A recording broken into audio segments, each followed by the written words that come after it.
السلام علیکم، میں ہوں عمران اعظم اور آپ دیکھ رہے ہیں میرا یوٹیوب چینل عمران اعظم ویوز۔ ناظرین، حکومت اور اپوزیشن کے درمیان جو مذاکرات تھے ان کے مستقبل کا فیصلہ اب ہونے جا رہا ہے۔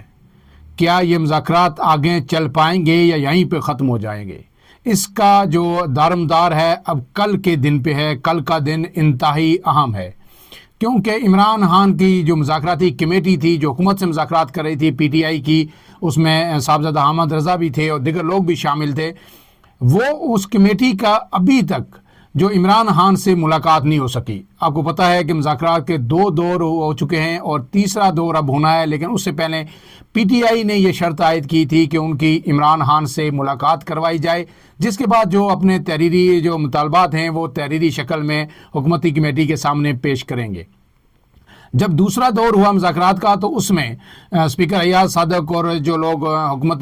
کی جانب سے اس کمیٹی میں شامل تھے انہیں یقین دہانی کروائی کہ عمران خان سے یہ ملاقات کروا دی جائے گی اور اس کے بعد پھر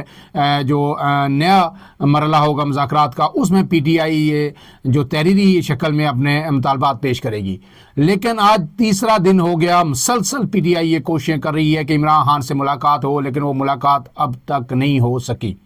اب سوال یہ ہے کہ یہ ملاقات کیوں نہیں ہو رہی، اس کی وجہ کیا ہے؟ اور اس کے ساتھ جو دوسری خبر ہے وہ سپریم کورٹ سے آئی ہے، وہ بھی انتہائی اہم خبر ہے۔ اور جو فوجی عدالتوں میں سویلینز کے ٹرائلز کے حوالے سے جو کیس چل رہا ہے سپریم کورٹ کے آئینی بینچ میں، اس میں آج ایک معزز جج کی جانب سے انتہائی اہم سوالات اٹھائے گئے ہیں، اور اگر ان سوالات کا اگر جواب نہیں ملتا تو پھر جو ہے یہ فیصلہ جو دیا گیا تھا ایک یعنی وقتی طور پہ کہ آپ فوجی عدالتوں میں جو سویلینز کے مقدمات ہیں ان کا فیصلہ سنا سکتے ہیں، یہ ریورس بھی ہو سکتا ہے۔ لیکن اس سے پہلے کہ ان سب باتوں پہ میں آؤں اور اس کی تفصیلات اور اپنا تجزیہ آپ کے سامنے پیش کروں، آپ سے گزارش ہے کہ اگر آپ میرے چینل پہ نئے ہیں تو عمران اعظم ویوز کو سبسکرائب کیجئے تاکہ اس طرح کی اپڈیٹس آپ کو بر وقت ملتی رہیں۔ اب آتے ہیں آج کی خبر پہ۔ آج اس بات کا قوی امکان تھا کہ ہر صورت جو پی ٹی آئی کی کمیٹی ہے اس کی عمران خان سے اڈیالہ جیل میں ملاقات ہو جائے گی۔ پہلے تو جو مذاکراتی کمیٹی تھی پی ٹی آئی کی اس نے درخواست دے رکھی تھی تحریری طور پر ڈپٹی جو سپرنٹینڈنٹ ہیں اڈیالہ جیل کے، ان کو دی تھی کہ عمران خان سے ملاقات کروائی جائے۔ اس کے بعد پھر عمران خان نے بھی ایک درخواست دی کہ وہ پی ٹی آئی کی جو مذاکراتی کمیٹی ہے اس سے ملاقات کے خواہش مند ہیں، لیکن آج بھی کل بھی اور آج بھی پورا دن عمران خان انتظار کرتے رہے اور وہ ملاقات نہیں ہوئی۔ اس میں فواد چودھری کے بھائی ہیں، عمران خان کے وکیل ہیں فیصل چودھری ایڈوکیٹ، ان کا بھی جو ہے ٹویٹ سامنے آیا، وہ ٹویٹ کیا ہے وہ آپ کے سامنے رکھ دیتا ہوں اور پھر اس سے آگے مزید بات کرتے ہیں۔ فیصل چودھری نے یہ کہا اپنے جاری جو ایکس پہ انہوں نے ایک بیان جاری کیا، اس میں انہوں نے کہا کہ بانی پی ٹی آئی کی جانب سے مذاکراتی کمیٹی سے ملاقات کی درخواست پر حکام کی طرف سے کوئی جواب موصول نہیں ہوا۔ حکومتی کمیٹی کے ارکان کی بار کی یقین دہانیوں کے باوجود مذاکراتی کمیٹی کی میٹنگ نہیں کروائی جا رہی۔ فیصل چودھری نے کہا کہ اس بات سے حکومت کے اختیارات کا اندازہ ہوتا ہے۔ حکومتی رویہ غیر سنجیدگی کا عکاس ہے۔ حکومت میں شامل کچھ شر پسند عناصر مذاکرات کو سبوتاژ کر کے ملک میں جمہوریت، آئین و قانون کی بحالی اور قانون کی حکمرانی کا راستہ روکنے کی کوششوں میں مصروف ہیں۔ یہ تو فیصل چودھری کا بیان تھا، لیکن اب یہ ملاقات کیوں نہیں کروائی جا رہی؟ اس کے دن پر میں کھوج لگاتا رہا، مختلف لوگوں سے رابطہ بھی کیا، پی ٹی آئی کی جانب سے بھی، نون لیگ کی جانب سے، دیگر جو ہمارے ذرائع تھے اس سے بھی میں نے رابطہ کرنے کی کوشش کی اور رابطہ کیا کہ آج کا جو ملین ڈالر کوشچن ہے وہ یہی ہے کہ بھائی مذاکرات آخر وجہ کیا ہوئی؟ جو مذاکرات تیزی سے آگے بڑھ رہے تھے، پس پردہ بھی مذاکرات ہو رہے تھے، ان میں یہ پھر رکاوٹ کیوں پیدا ہوئی؟ علیمہ خان بھی آج جو عمران خان کے فیملی کی جو ملاقات تھی وہ عمران خان سے ہوئی، تو اس کے بعد انہوں نے میڈیا پہ آ کے ایک دفعہ پھر بڑے واضح الفاظ میں یہ کہا کہ عمران خان کو مختلف ادوار میں مختلف پیشکشیں کی جاتی رہی ہیں اور عمران خان کو جو ہے 3 سال کے لیے باہر جانے کی پیشکش بھی کی گئی، نظر بندی کی بھی بنی گالہ میں پیشکش کی گئی، اور انہوں نے واضح طور پر کہا کہ یہ پیشکش علی امین گنڈا پور جو وزیر اعلیٰ خیبر پختونخوا ہیں وہ لے کے آئے تھے۔ آج اس سے پہلے تو پی ٹی آئی کرتی رہی ہے کہ ذرائع سے ہوئی تھی، انڈائریکٹ ہوئی تھی، اس طرح ہوئی تھی، اس طرح ہوئی تھی، لیکن آج انہوں نے علی امین گنڈا پور کا واضح طور پر نام لیا اور انہوں نے یہ کہا کہ یہ نہیں ہو سکتا، عمران خان کبھی بھی اس پہ ایگری نہیں ہے کہ جناب 1.5 سال تو میں نے 2 سال جیل کاٹ لیے ادھر اور اب میں جا کے پھر 3 سال کے لیے جو کہیں نظر بند ہو جاؤں یا بیرون ملک چلا جاؤں۔ لیکن اب سوال یہ ہے کہ یہ ملاقات کیوں نہیں ہو رہی؟ تو اس میں جو بات سامنے آئی ہے، جو ہمارے تک یہ خبر پہنچی ہے، اس حوالے سے جو اس کے کنٹیکسٹ میں خواجہ آصف جو وزیر دفاع ہیں ان کا بیان بڑا ہی اہم ہے، کیونکہ اسحاق ڈار جو نائب وزیر اعظم بھی ہیں اور وزیر خارجہ بھی ہیں، ان کی خواہش تھی، بھرپور کوشش رہی ہے کہ ملاقات عمران خان سے کمیٹی کی ہو جائے، لیکن نہیں ہوئی۔ اس کے بعد جو اسپیکر ایاز صادق، ان کی بھی کوشش تھی کہ وہ ملاقات ہو، لیکن نہیں ہوئی۔ عرفان صدیقی کی بھی کوشاں ہیں کہ ملاقات ہونی چاہیے، لیکن نہیں ہوئی۔ تو پھر جب پوری حکومت یہ لگی ہوئی ہے کہ ملاقات ہونی چاہیے، تو پھر کون ہے جو ملاقات نہیں ہونے دے رہا؟ تو خواجہ آصف کا جو بیان ہے وہ یہی کہہ رہا ہے، اگر اس کو میں ایک لائن میں سمرائز کروں تو یہی ہے کہ میں نہیں، میرے وچ میرا ماہی بول دا۔ خواجہ آصف نے یہ کہا ہے کہ اب امریکہ کی طرف سے جو پاکستان کے حوالے سے پالیسی ہے، ایک سوال میڈیا میں ان سے کیا گیا ایک ٹاک شو میں، تو انہوں نے کہا ہے کہ اس کے لیے ہمیں 20 جنوری کا انتظار کرنا ہوگا، جب ڈونلڈ ٹرمپ جو ہے اپنی صدارت سنبھال لیں گے، اور پھر ساتھ ہی انہوں نے دوسرا کہا کہ جب پاکستان میں نئے سفیر آ جائیں گے امریکہ کے، تو اس کے بعد پھر ہم اپنی حکمت عملی مرتب کریں گے اس حوالے سے امریکی پالیسی کا، جب ہمیں کھل کر اندازہ ہو جائے گا تو پھر ہم دیکھیں گے کہ ہم نے کیا کرنا ہے۔ ڈونلڈ بلوم جو تھے، جو امریکہ کے سفیر تھے پاکستان میں، وہ الوداعی ملاقاتیں کر رہے ہیں۔ آج انہوں نے بلاول بھٹو زرداری سے بھی ایک ملاقات کی، وہ اب جا رہے ہیں، تو ان کی جگہ جو ہے نئے سفیر آئیں گے۔ تو گویا یہ خواجہ آصف نہیں کہہ رہے، یہ کوئی اور کہہ رہا ہے، ان میں کوئی اور بول رہا ہے، اور وہ یہ ڈیلے کرنا چاہتے ہیں کم سے کم 10 سے 15 دن، کہ ہم دیکھیں کہ امریکی جو نئی انتظامیہ ہے اس کی عمران خان کے حوالے سے، پاکستان کی سیاسی صورتحال کے حوالے سے، پاکستان میں انسانی حقوق کی صورتحال کے حوالے سے پالیسی کیا ہوگی، تو پھر اس کے حوالے سے جو ہے ہم اپنی حکمت عملی ترتیب دیں گے۔ یوں آپ یہ کہہ سکتے ہیں کہ اس وقت جو حکومت ہے وہ مکمل طور پر بے اختیار ہے، کلی طور پر بے اختیار ہے، کہ سر توڑ کوششوں کے باوجود بھی عمران خان سے جو مذاکراتی کمیٹی ہے پی ٹی آئی کی، اسے ملاقات کی اجازت نہیں مل رہی۔ تو جب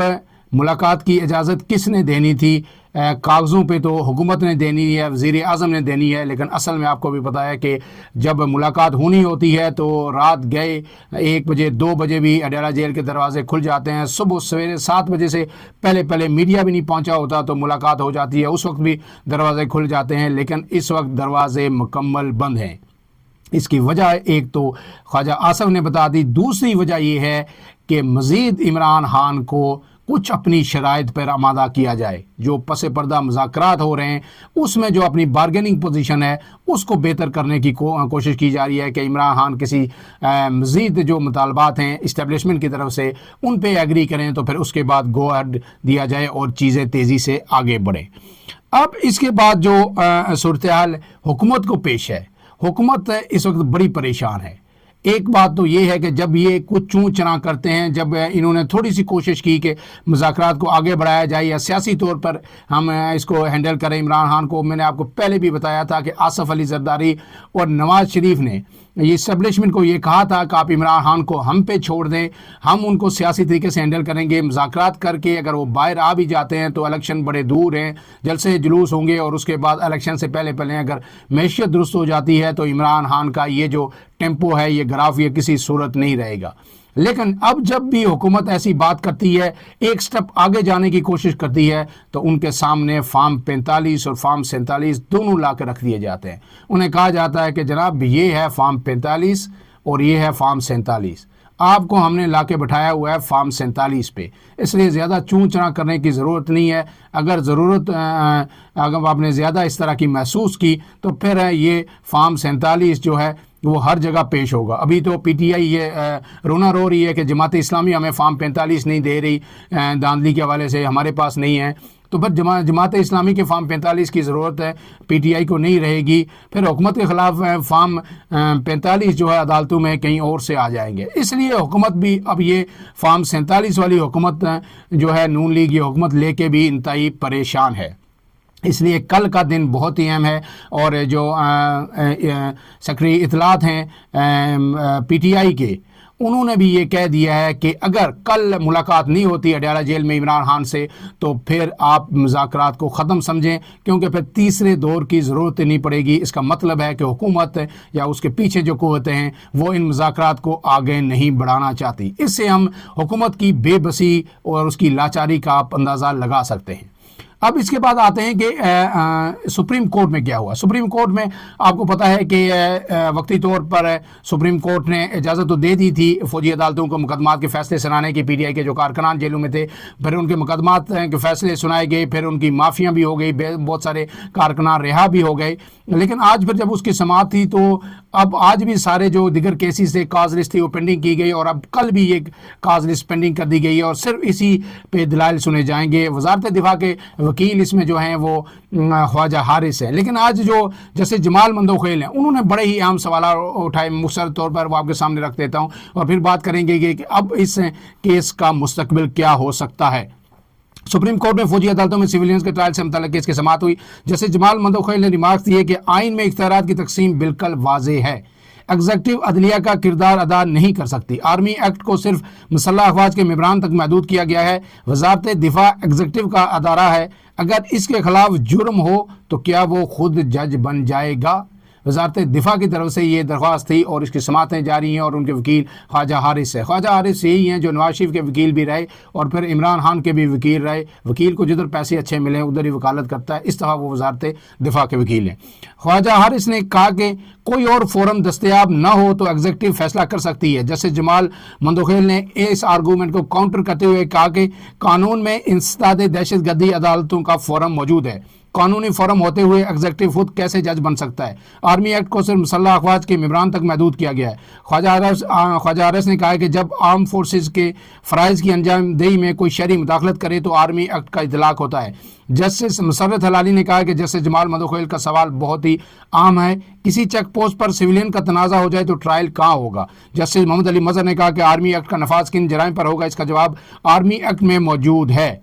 آئینی بینچ نے فوجی عدالتوں سے سزا یافتہ مجرمان کو جیل مینول کے تحت حقوق بارے جواب طلب کرتے ہوئے سماعت کل تک ملتوی کر دی۔ اب کل انتہائی اہم اس کی سماعت ہوگی۔ اب سوال یہ ہے کہ یہ سپریم کورٹ نے پہلے بھی کہا تھا کہ یہ مشروط ہم اجازت دے رہے ہیں فیصلے سنانے کی فوجی عدالتوں میں جو کیسز ہیں، اور اگر یہ ریورس ہوتا ہے، فیصلہ اس کے خلاف آتا ہے جو درخواستیں ہیں کہ جی فوجی، تو پھر یہ ہوگا کہ جناب یہ سارے کیسز جو ہے نا ریورس ہو جائیں گے۔ لیکن اب یہ جو سوال ہے جسٹس جمال مندوخیل نے اٹھائے ہیں، اگر وزارت دفاع کے وکیل جو ہیں اس پہ ٹھوس دلائل نہیں دے پاتے، وہ ان سوال کے جواب پہ جو آئینی عدالت ہے، 7 رکنی بینچ ہے، اس کو مطمئن نہیں کر پاتے، تو کبھی امکان ہے کہ یہ فیصلہ جو ہے یہ پی ٹی آئی کے حق میں آئے گا اور فوجی عدالتوں میں سویلینز کا ٹرائل کرنے کا جو ایک سلسلہ شروع ہے، فوری طور پر اس کو نل اینڈ وائڈ قرار دے دیا جائے گا اور یہ کہا جائے گا کہ فوجی عدالتوں میں سویلین کا ٹرائل نہیں ہو سکتا۔ کل تک کے لیے اپنے میزبان عمران اعظم کو اجازت دیجیے۔ اللہ حافظ۔